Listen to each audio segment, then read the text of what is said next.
Evet, herkese merhabalar. Bugün sizler bu şömineyi ilk defa yakacağız. 1894 yılından beri hiç yanmamış bir şömine.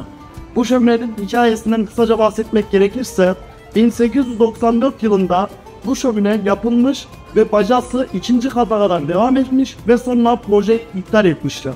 Ve daha önce hiç yanmamış. Bugün burada ilk kez ben yakacağım. Evet, hep beraber şöminemizi ateşleyelim.